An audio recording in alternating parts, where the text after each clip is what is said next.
జయ శుభకర వినాయక శ్రీకాణి భాగవర సిద్ధి వినాయక. నమస్కారం. ప్రేక్షకులందరికీ శుభోదయం. ఈనాటి శుభయోగం శీర్షికన బుధవారం సందర్భంగా హయగ్రీవ అవతార స్వరూప వైభవాన్ని పరిశీలిద్దాం. హయగ్రీవుడిని బుధవారం ఆరాధన చేయటం ద్వారా, హయగ్రీవ స్తోత్రాలను పఠించటం లేదా శ్రవణం చేయటం ద్వారా హయగ్రీవుడి అనుగ్రహం కలిగి అఖండ జ్ఞాన ప్రాప్తిని సిద్ధింపజేసుకోవచ్చు. హయగ్రీవుడి అవతార వైభవాన్ని పరిశీలిస్తే ఒకానొక సమయంలో హయగ్రీవుడు అనే పేరు కలిగిన రాక్షసుడు ఉండేవాడు. ఆ రాక్షసుడు బ్రహ్మను గురించి కఠోర తపస్సు చేసి మృత్యువు లేకుండా వరం అడుగుతాడు. అయితే బ్రహ్మదేవుడు అందుకు అంగీకరించకపోతే దానికి ప్రత్యామ్నాయంగా బాగా ఆలోచించి తన పేరుతో గుర్రం తల ఆకారం ఉన్నటువంటి వ్యక్తి చేతిలోనే తనకు మరణం రావాలని, ఇతరుల చేతుల్లో మరణం రాకూడదని బ్రహ్మను వరం అడుగుతాడు. బ్రహ్మ తథాస్తు అని చెప్పి అదృశ్యమవుతాడు.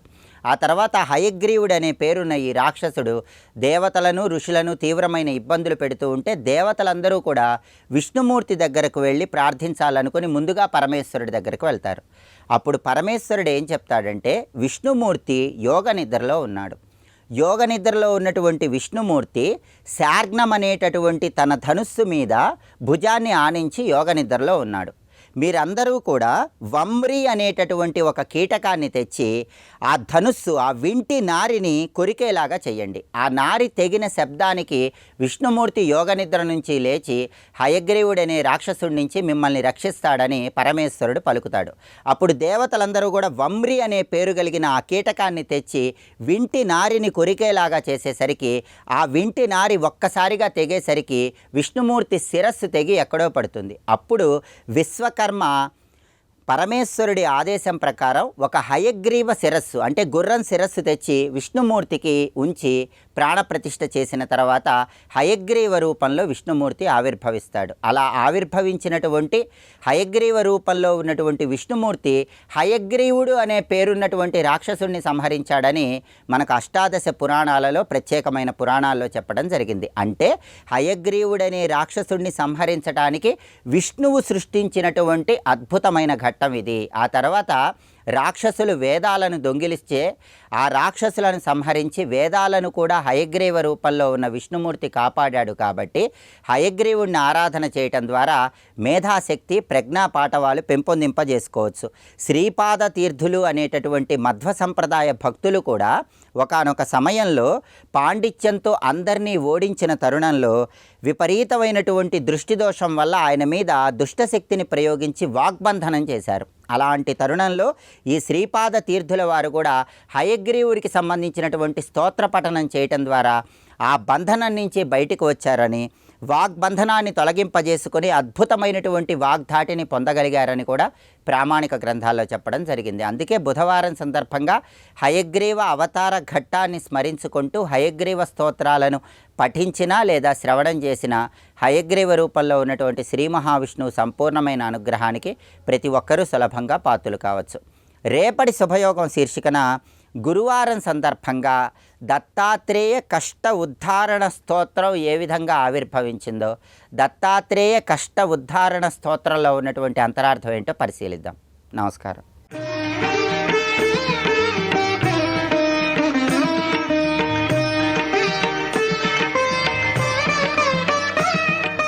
అయోధ్య, మధురా, మాయ, కాశీ, కాంచీ, అవంతిక, పురీ, ద్వారవతి చైవ సప్తైథా మోక్షపట్టణా. ఇది కదా పెద్దలు చెప్తూ ఉంటారు. అయోధ్య తెలిసినదే. మధుర అంటే కృష్ణ పరమాత్మ జన్మించినటువంటి చోటు మధుర, ఆగ్రా దగ్గర ఉన్న మధుర. మాయ, మాయ అంటే హరిద్వార్ క్షేత్రం. కాశీ తెలిసినదే. కాంచీ చెప్పుకోబోతున్నది. అవంతిక ప్రస్తుతం మనం ఉజ్జయిని అనేదైతే అంటున్నామో, ఉజ్జయిని, ఓంకారేశ్వరం ఇదంతా కలిసి అవంతి క్షేత్రం. ఈ అవంతి క్షేత్రం మహానగరం, మోక్షనగరం. దాని తర్వాత పురీ, ద్వారవతి చైవ. ఇక్కడికి వచ్చేటప్పటికే పెద్దలు రెండు రకాల అభిప్రాయాల్లో ఉంటారు. సప్తైధ అన్నారు, 7 అన్నారు కనుక మొదలు ఇప్పుడు 4 చెప్పుకున్నాం కదా. అయోధ్య, మధుర, మాయ, కాశీ, కాంచి, అవంతిక. నిజానికి 6 అయిపోయాయండి. పురీ, ద్వారవతి చైవ అంటే ద్వారకా పట్టణము 7 అవ్వాలి. కానీ అలా కాకుండా పురీ, ద్వారవతి అంటే పురీ క్షేత్రము, జగన్నాథ క్షేత్రము అని చెప్పారు ఇక్కడ. ఇప్పుడు ఏదై ఉండాలి?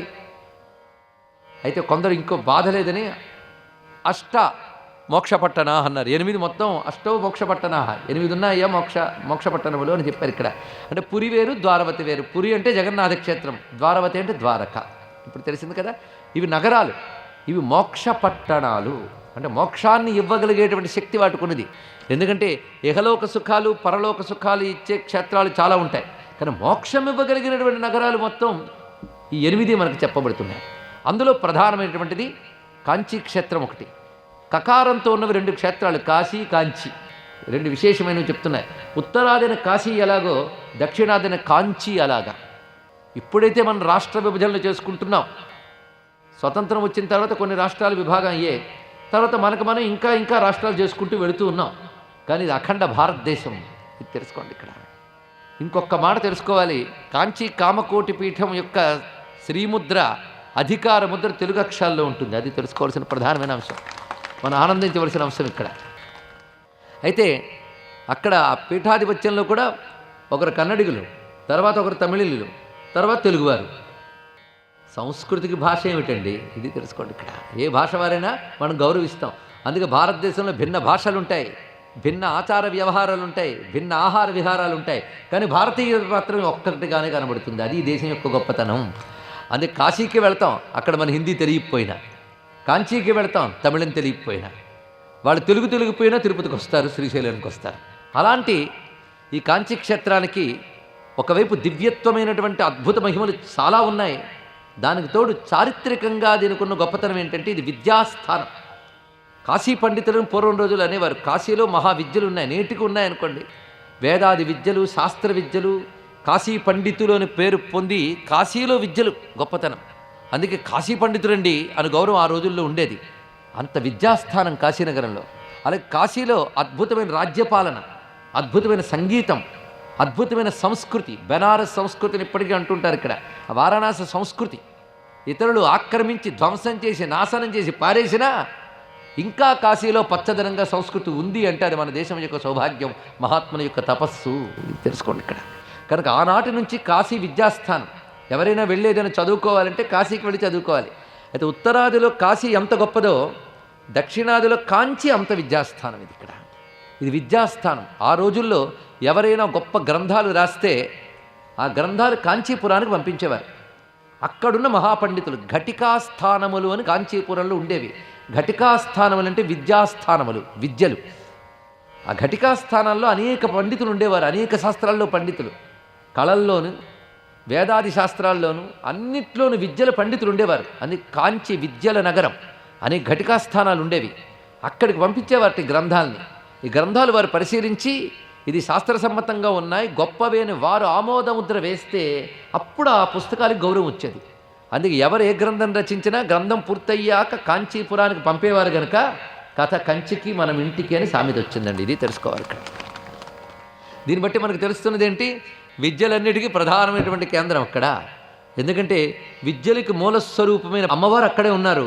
ఈశాన సర్వ విద్యానాం ఈశ్వర సర్వభూతానాం బ్రహ్మాధిపతిర్బ్రహ్మణోధిపతిర్బ్రహ్మ శివోమే అస్తు సదాశివోం అని చెప్పబడుతున్న పరమేశ్వరుడు, సకల విద్యాధీశ్వరుడైన స్వామి అక్కడే వేంచేసి ఉన్నాడు. చిత్రం ఏంటంటే కాంచీపురం సమన్వయ క్షేత్రం, సామరస్య క్షేత్రంగా కూడా మనం భావన చేయాలి.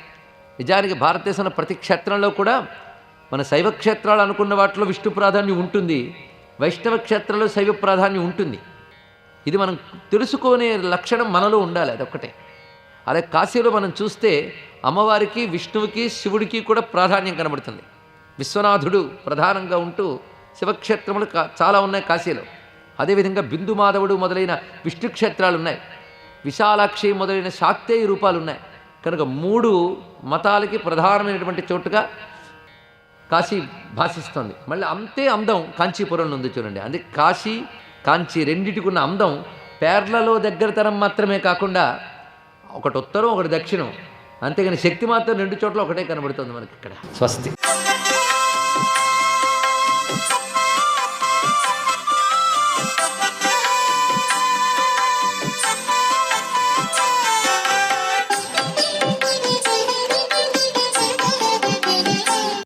ఓం నమో నారాయణాయ. ఓం నమఃశివాయ. శ్రీమాత్రే నమః. ఈరోజు బుధవారం. సహజసిద్ధంగా మనం అనుకున్న పనుల్లో ఆటంకాలు ఎదురైనప్పుడు, ఎంతో కాలం నుంచి ఎదురు చూస్తున్నటువంటి పనులన్నీ కూడాను కాక ఇబ్బందులకు గురవుతున్నప్పుడు బుధవారం నాడు పాటించవలసిన గొప్ప నియమం ఒకటి ఉంది. అది ఏమిటంటే, స్థితిపతి, నిధిపతి, ప్రియపతి అయిన గణేశుని ఆలయాన్ని సందర్శించి అక్కడ కొబ్బరి నూనెతో దీపారాధన 5 ఒత్తులు వేసి వెలిగించాలి. అలా వెలిగించిన తర్వాత గణేశుని యొక్క మంత్రపఠనం 21 సార్లు పఠించాలి. గం గణపతియే నమః అని అలా పఠించి బెల్లం ముక్క నైవేద్యంగా స్వామికి సమర్పించి ఆ బెల్లం ముక్కను కాలపురుషుడైన కాకికి వేయాలి. కాలపురుషుడు అంటారు కాకిని. ఎప్పుడైతే మీరు ఈ విధమైనటువంటి విధి విధానం ఆచరిస్తారో బుధవారం నాడు, ఆ కాలపురుషుని యొక్క ప్రభావతత్వం కాకి స్వీకరించడం చేత మీకు కర్మరీత్యా పట్టినటువంటి పనుల్లోని జాప్యం తొలగించబడి అదృష్టకరమైనటువంటి ప్రభావంతో రావలసినటువంటి బాకీలు కానివ్వండి, ఆగిపోయిన పనులు సద్వినియోగం చేయడం కానీ జరిగి తీరుతుంది ఈ యొక్క బుధవారం. సర్వే జనా సుఖినో భవంతు. రామదూత హనుమాన్, శ్రీరామదూత హనుమాన్, శ్రీరామదూత హనుమాన్, శ్రీరామదూత హనుమాన్. అంబరీషుని కడుపున పుట్టినటువంటి వాడు నహుషుడు, నహుషుడి కడుపున పుట్టినవాడు యయాతి, యయాతి కడుపున పుట్టినవాడు నాభాగుడు, నాభాగుని కుమారుడు అజమహారాజు, అజమహారాజు గారి కుమారుడు దశరథ మహారాజు, దశరథ మహారాజు గారి కుమారులు ఈ రామలక్ష్మణ భరత శత్రుఘ్నులు. ఇది ఇక్ష్వాకు వంశం. కాబట్టి ఈ ఇక్ష్వాకు వంశం అద్భుతమైన వంశం. ఇంతమంది మహానుభావులు పుట్టారు. అదిగో అందులో పెద్దవాడు రామచంద్రమూర్తి. ఈ రామచంద్రమూర్తిని నీ కుమార్తె సీతమ్మకిచ్చి వివాహం చెయ్యాలి. ఈ వంశం ఇటువంటిది, నీకు అంగీకారమా అని అడిగాడు. జనకుడు తాను అంగీకరించలేదు. ఇలా తిరిగి చూశాడు, ఇలా తిరగలేదు. ఎందుకంటే గురువుగారు గుడి పక్కన ఉండాలి. అందుకని ఇటు తిరిగి చూశాడు. ఇటు తిరిగి చూస్తే శతానందుడున్నాడు, గౌతమ మహర్షి కొడుకు. జనకుడికి ఆయన పురోహితుడు. ఆయన చూసి చాలా బాగుంది, కానీ మర్యాద ఒకటి ఉంది కదా, మన వంశం కూడా చెప్పాలి, మన వంశం ఎటువంటిదో కూడా చెప్పాలి కదా. అందుకని శతానందుడు లేచి అన్నాడు, జనక మహారాజు గారి వంశం కూడా చాలా గొప్పది. వీళ్ళ వంశంలో మొట్టమొదటి వాడు నిమి. ఆ నిమి యొక్క కుమారుడు మిథి. మిథి యొక్క కుమారుడు నిమి, మిథి, నందివర్ధనుడు. ఆ నందివర్ధనుడి తర్వాత వచ్చినటువంటి వాడు సుకేతువు. సుకేతువు తర్వాత వచ్చినటువంటి వాడు బృహద్రథుడు. బృహద్రథుని యొక్క కుమారుడు దేవరాతుడు. దేవరాతుని యొక్క కుమారుడు మహావీరుడు. మహావీరుడి యొక్క కుమారుడు సుధృతి. సుధృతి యొక్క కుమారుడు హర్యశ్యుడు. హర్యశ్యుని యొక్క కుమారుడు మరుడు. మరుని యొక్క కుమారుడు దుష్టకేతువు. ఆ తర్వాత వచ్చినటువంటి వాడు ప్రతీంధకుడు. ప్రతీంధకుని తర్వాత వచ్చినటువంటి వాడు కీర్తిరథుడు. కీర్తిరథుని యొక్క కుమారుడు మహీద్రకుడు. మహీద్రకుని యొక్క కుమారుడు విభుదుడు. విభుదుని యొక్క కుమారుడు దేవమీఢుడు. ఆయన యొక్క కుమారుడు ఆ తర్వాత వచ్చినటువంటి వాడు కీర్తిరాతుడు. కీర్తిరాతుని యొక్క కుమారుడు మహారోముడు. మహారోముని యొక్క కుమారుడు స్వర్ణరోముడు. స్వర్ణరోముని కుమారుడు హ్రస్వరోముడు. హ్రస్వరోమునికి 2 కుమారులు. పెద్దవాడు జనక మహారాజు, రెండవ వాడు కుశధ్వజుడు. జనక మహారాజు గారికి 2 ఆడపిల్లలు. పెద్ద ఆమె పేరు సీతమ్మ, రెండవ పిల్ల పేరు ఊర్మిళ. కుశధ్వజుడికి 2 కుమార్తెలు. పెద్ద ఆమె పేరు మాండవి, రెండవ పిల్ల పేరు శృతకీర్తి. మీరు అంగీకరిస్తే దశరథ మహారాజు గారి 4 కొడుకులకి ఈ అన్నదమ్ముల యొక్క 2 పిల్లల్ని ఇచ్చి వివాహం చేస్తామన్నారు. వాళ్ళిద్దరూ అంగీకరించిన తర్వాత దశరథ మహారాజు, జనక మహారాజు అంగీకరిస్తే అప్పుడు కళ్యాణం జరిగింది. అమ్మా ఇలా అయిందమ్మా మా కళ్యాణం అని అయోధ్యకాండలో సీతమ్మ చెప్పింది. అంటే ఇద్దరి నడవడి ఎంత గొప్పదో చూడండి. ఎక్కడ అంతమంది పెళ్లి చేసుకుంటామన్నారు, శివనర్భంగం చేస్తే పిల్లనిస్తామని మా నాన్నగారు ముందుకొస్తే వాళ్ళ నాన్నగారి మాటే వింటాను, మా నాన్నగారే ఒప్పుకోవాలన్నారమ్మా. అప్పటి నుంచి అదే గొడవ. మా నాన్నగారి కోసం అరణ్యానికి వస్తాను, ఇప్పుడు అరణ్యానికి బయలుదేరారు. మొదటి నుంచి ఇదే ప్రారంభం అనలేదు సీతమ్మ. వాళ్ళ దాంపత్యం మొదటి నుంచి అటువంటిది. సర్వం శ్రీ ఉమామహేశ్వర పరబ్రహ్మార్పణమస్తు. స్వస్తి.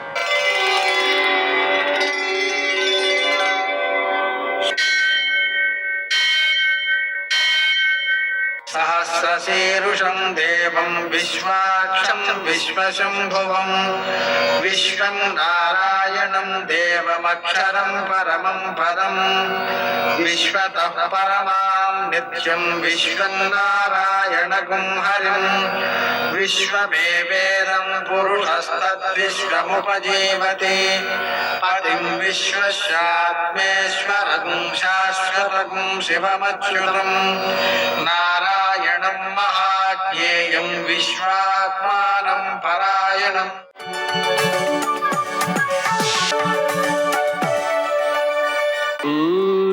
శౌర్యమథేందురింద్రపదవీ సన్మంగళం మంగళం.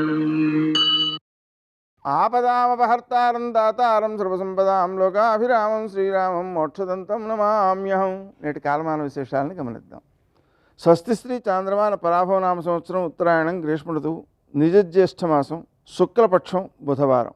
సూర్యోదయం 5:46 సూర్యాస్తమయం 6:48. తిథి తదియ రాత్రి 9:43 వరకు. నక్షత్రం పునర్వసు మధ్యాహ్నం 1:40 వరకు.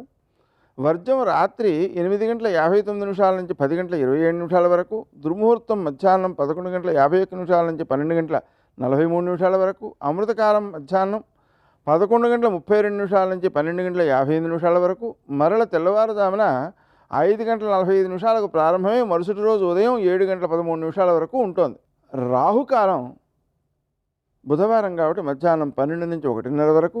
అష్టక వరకు రీత్యా శుభప్రదమైన సమయం ఉదయం 11 గంటలకి.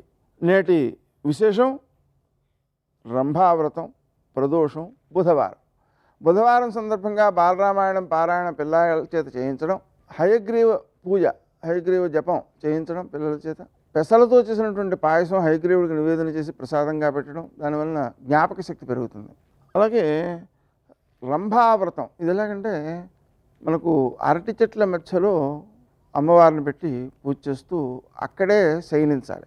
అంటే ఎలా కుదురుతుంది అంటే ఇంట్లోనే ఒక 5-6 అరటి చెట్లు ఉన్నట్లయితే దాని మధ్యలో దాని సమీపంలో ఈ పూజ చేసుకోవడం, అక్కడే శయనిస్తుండడం. ఇలా నెల రోజుల పాటు చేయాలి. చేస్తే ఉత్తములైనటువంటి వైవాహిక జీవనం సంభవిస్తుంది.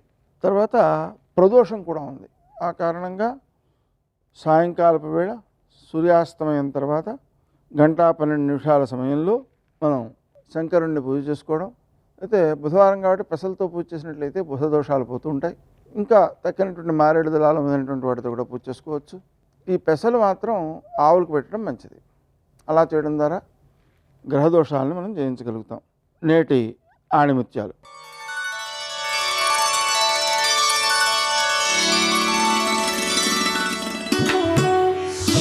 మానవత్వాన్ని మరచి చేసే ఏ పోరాటమైనా సిద్ధించదు.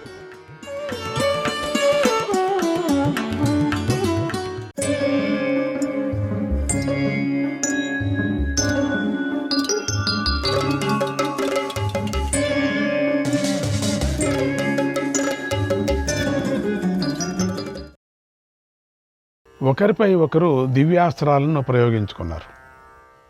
తర్వాత కృష్ణుడు ఒక్క ముహూర్త కాలం పాటు శివుడితో యుద్ధం చేసి శివుణ్ణి జయించాడు.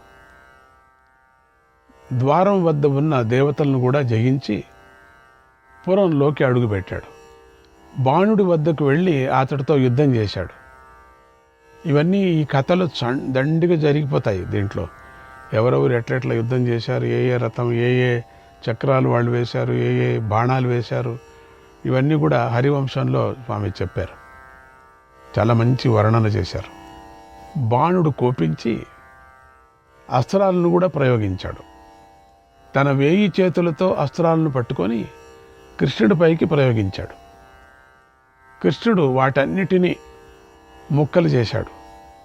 తర్వాత కృష్ణుడు బాణుడితో ఒక్క క్షణం కాలం పాటు యుద్ధం చేసి వెంటనే చక్రాన్ని విడిచిపెట్టి బాణాసురుడి 1000 చేతులను ఖండించాడు. అప్పుడు బాణుడు ఎంతో బాధపడి కొమ్మలు నరికిన చెట్టులాగా కింద పడ్డాడు. వెంటనే చెరసాల్లో ఉన్నటువంటి అనిరుద్ధుణ్ణి విడిపించాడు. చాలా బాలకృష్ణుడు అనిరుద్ధుణ్ణి అతడి భార్య అయినటువంటి ఉషాదేవిని కూడా విడిపించాడు. బాణాసురు నుండి ఎన్నో రత్నాలను తీసుకున్నాడు. గోవులను, సకల సంపదలను, సమస్త రత్నాలను తీసుకొని గరుత్మంతుడిపైకి ఎక్కించాడు.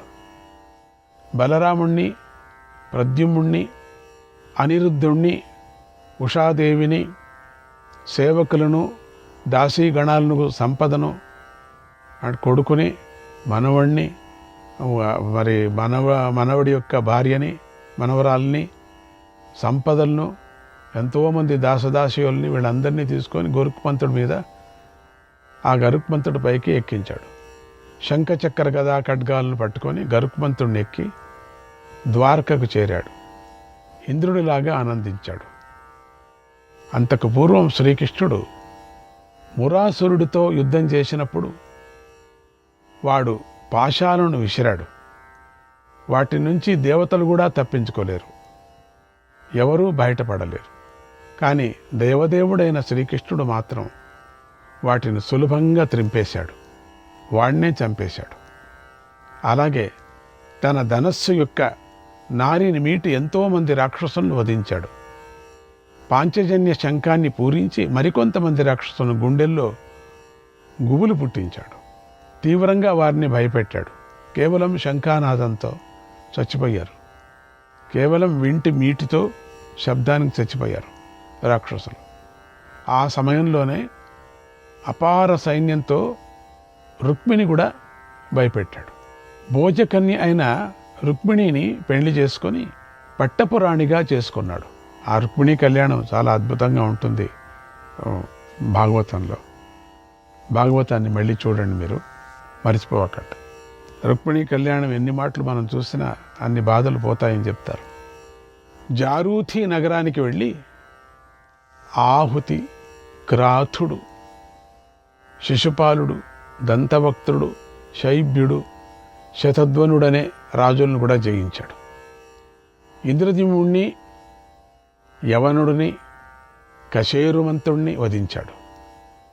తర్వాత సుదర్శన చక్రాన్ని ప్రయోగించి 1000 పర్వతాలను ఖండించి ధూమశ్చేతనుడితో యుద్ధం చేశాడు. ధూమశ్చేతనుడు అనేటువంటి రాక్షసుతో యుద్ధం చేసి గోపతి, తాళకేతు అనే 2 రాక్షసులు ఉన్నారు అక్కడ.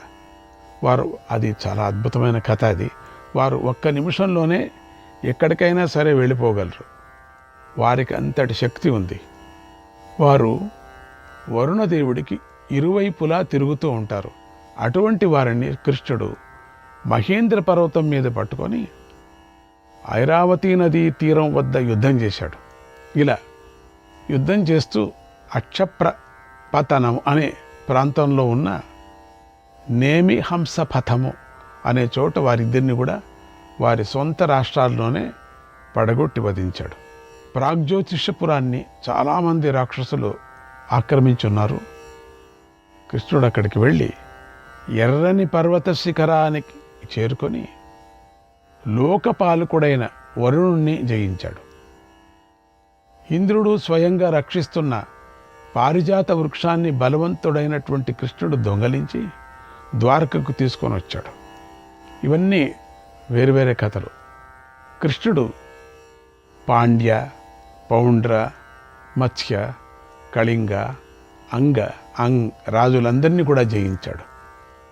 కేవలం ఒక్కడే రథ సహాయంతో యుద్ధానికి వెళ్ళి 101 మంది క్షత్రియుల్ని వధించాడు. ఇక గాంధార రాజకుమారి అయిన శింశుమను పెళ్లి చేసుకున్నాడు. తర్వాత కృష్ణుడు బభ్రువుకు సంతోషం కలిగించాలని సంకల్పం చేసుకున్నాడు. వేణుదారి చేత అపహరించబడిన అతడి భార్యను తిరిగి తీసుకొని వచ్చాడు. బభ్రువు కుటుంబాన్ని నిలబెట్టాడు. వేణుదారి వంశంలో ఉన్న భూమిని తన వశం చేసుకున్నాడు. వశంలో ఉండేటువంటి వేణుదారి వశంలో ఉన్నటువంటి భూమిని తన వశం చేసుకున్నాడు. వేణుదారిని అశ్వాలు, రథాలు, ఏనుగులతో సహా జయించాడు. అలా శ్రీకృష్ణుడు బాణాసురుని 1000 చేతులు ఖండించి వాణి మదమణిచాడు.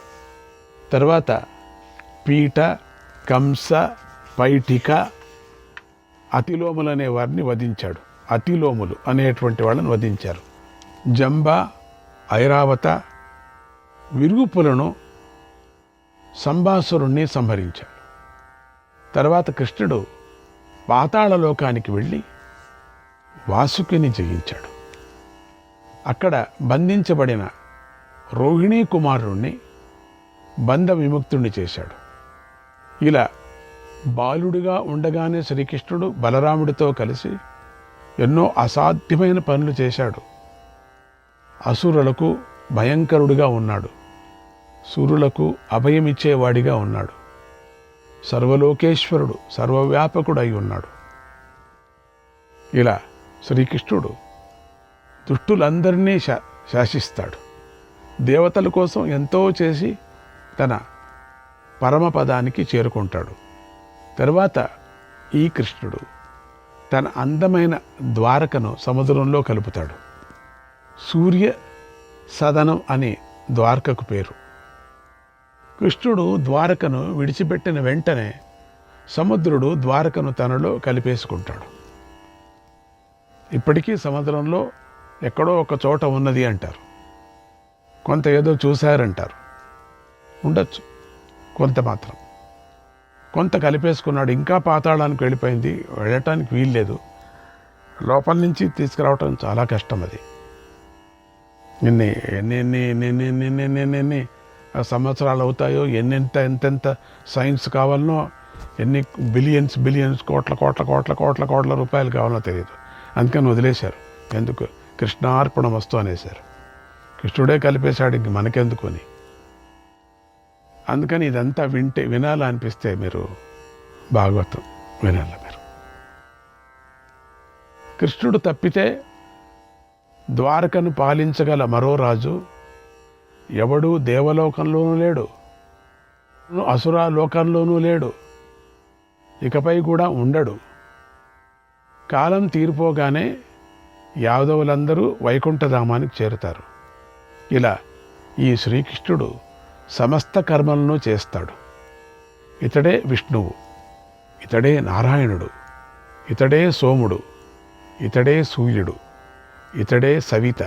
అప్రమేయోని యోజ్యశ్చ యత్ర కామ గమో వశీ మోదతే భగవాన్ భూతైః బాలః క్రీడనకైరివ. బాలుడు ఆట వస్తువులతో ఆడుకుంటూ ఆనందించినట్లుగా భగవంతుడైన శ్రీకృష్ణుడు ప్రాణులతో ఆనందంగా ఆడుకుంటూ ఉంటాడు. ఇప్పుడు కూడా ఆడుకుంటుంటున్నాడు కదా. ఎవరి గతి ఎటులయున్నదో ఆ ఈశ్వరుని కెరుక, ఎవరి మతి ఎటుల పోయదో కదా. వాడికి ఎవరెవరి గతి ఎట్లా ఉందో ఇప్పుడు ఈ సమయంలో, ఎవరే బాధపడుతున్నారో, ఎక్కడ ఏది పడవ మునిగిపోయిందో, ఎక్కడే విమానం కూలిపోయిందో, ఎక్కడే రోగంతో చస్తున్నారో, ఎక్కడ కొత్త పిల్లలు పుడుతున్నారో, ఎక్కడ ప్రాణుల నోట్లో దొరికారో, ఎక్కడ అగ్ని ప్రమాదంలో చచ్చిపోతున్నారో జనం, ఎక్కడ భూమి బద్దలైపోయిందో, ఇప్పుడు ఎక్కడెక్కడ ఏమేమి జరుగుతున్నాయో ఇప్పుడు మీరు మహాభారతాన్ని నాతో వింటున్నారు. ఒక్కచోట పరమాత్మని స్మరణ చేస్తున్నారు, ఒకచోట రాక్షసులుగా ఎగురుతున్నారు, ఒకచోట నిరపరాధుల్ని పీడిస్తున్నారు, ఒకచోట తమ ప్రాణాన్నే పెట్టి ప్రపంచానికి సేవ చేస్తున్నారు. ఎవరి గతి ఎటులో ఉన్నదో ఆ ఈశ్వరుడికి తెలుసు. మన చేత ఎంత అని శాటిలైట్స్ వేసి ఎంత ఎక్కడెక్కడ ఏమేమి జరిగేది ఎంత చూడగలమో, ఎంత చూడటానికి అవుతుంది. అది చూసినా మనకు ప్రయోజనం ఏముంది దాంట్లో? మనం ఏం చేయగలమా? ఆహు అని ఏడ్చుకోవాలంతే, తప్పితే ఇంకేముంది దాంట్లో? నాటకం అంతా ఇది ఆడుతున్నాడు, బాగా నాటకం ఆడుతున్నాడు.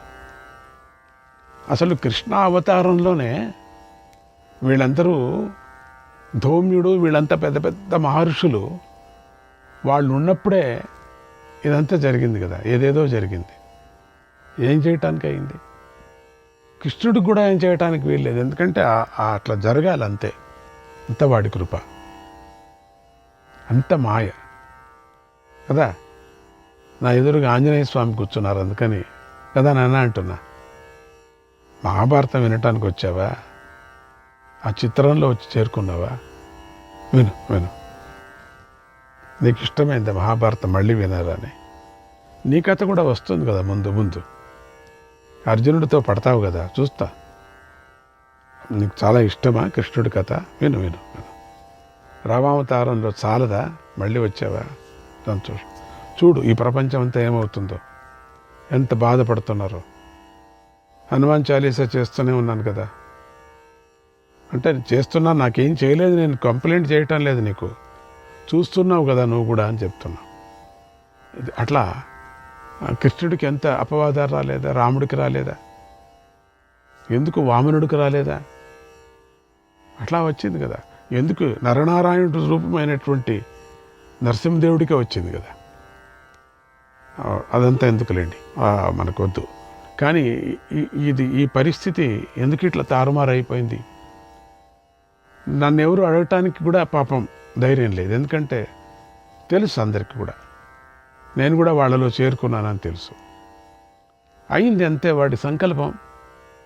ప్రళయం అవుతుంది. ఎందుకు ప్రళయం అవుతుంది అంటే, ప్రళయం అవుతుంది, మంచి పనే. ఎందుకు సూర్యుడు అస్తమిస్తున్నాడు? ప్రకృతి. సూర్యుడు ఎందుకు ఉదయిస్తున్నాడు? ప్రకృతి, మంచి పనే. ఎందుకు అగ్ని ప్రళయం జరిగింది? అయింది అంతే. ఆపలేదా? ఆపటానికోసమే చేసింది. ఓహో, అగ్ని ప్రళయం ఆపటానికోసమే ఒకచోట చేశారంతే, మొత్తం ప్రపంచం ఎంత అయిపోయింది. మరి ఎందుకు ఆపాలా? అయితే అది సంకల్పం, అది అక్కడ చేయాలని వాడి సంకల్పం, అది ఆపాలా అని కూడా ప్రశ్న లేదు కదా. అందుకని ఎవరి గతి ఎట్లా ఉన్నదో, ఈ గతి అంతా మనకు తెలియటానికి మన యొక్క అదృష్టం కొద్దీ మనమంతా మహాభారతం వింటున్నాం. ఎంతమంది బాధపడుతున్నారు ఆసుపత్రుల్లో వెంటబడి. కొంతమందికి అజ్ఞానం చుట్టుకుంటుంది, దేవుడే లేదు కొంతమందికి. ఇప్పుడు ఆనంద భయపడుతూ కష్టపడుతున్నారు చాలామంది. ఆ భగవంతుడైనటువంటి కృష్ణుడు ఎందుకు వచ్చింది ఈ మాట అంటే, ఆంజనేయ స్వామి ఎదురు నన్ను చూస్తూ ఉన్నారు, అందుకని ఆయన కోసం అని చెప్పాను. భగవంతుడైన కృష్ణుడు ప్రాణులతో ఆనందంగా ఆడుకుంటూ ఉంటాడు, చెస్ లాగా ఆడుతుంటాడు. చిన్నపిల్లలకి ఆట వస్తువులు చాలామంది పెద్ద పెద్ద ఇళ్లలో చిన్నపిల్లలు వాళ్ళ ఇంటికి లోపల తీసుకువెళ్తారు. అంటే వాళ్ళకి అది దాంట్లోనే ఉండిపోతారు. వాళ్ళకి అప్పుడు కృష్ణుడు రాముడు మనం పరిచయం చేయాలి. అప్పుడు చిన్నప్పటి నుంచే తీసుకురావాలి మనం. కార్టూన్స్ చూపించాలా, కృష్ణుడు రాముడు కార్టూన్స్ చూపించాలా, చిన్న చిన్న వీడియోలు చూపించాలా. అవి దాంట్లో మునిగిపోతారు వాళ్ళు. ఆంజనేయ స్వామి అంటే భక్తిగా ఉంటారు చిన్నపిల్లలు. గణపతి అంటే ఇష్టపడుతుంటారు, భజన అంటే ఇష్టపడుతుంటారు. మనం పెంచే విధానంగా ఉంది. అట్లా పిల్లల్ని ఆధ్యాత్మిక చింతనలో మనం పెంచాలి, అది జ్ఞాపకం పెట్టుకోండి. ముసలి వాళ్ళకు అంతేనే, ఎప్పుడూ తాపత్రయాలు చెప్పకూడదు. ఆ కొడుకు ఇట్లా, ఈ కొడుకు ఇట్లా, ఈ కోడలు అట్లా, ఈ కోడలు ఇట్లా అని చెప్పకూడదు. వాళ్ళ ఆ లైన్కి వెళ్ళినా కూడా మనం మంచి లైన్కి, మన లైన్కి తీసుకురావాలి. వాళ్ళు బుద్ధిమంతులైన వాళ్ళు. కృష్ణుడికి ఎలాంటి నియంత్రణ లేదు పాపం. కృష్ణుడు హద్దు లేనివాడు, ఆయన ఇష్టం కదా, ప్రపంచమే అయింది కదా. శ్రీకృష్ణాయ పరమాత్మనే నమః.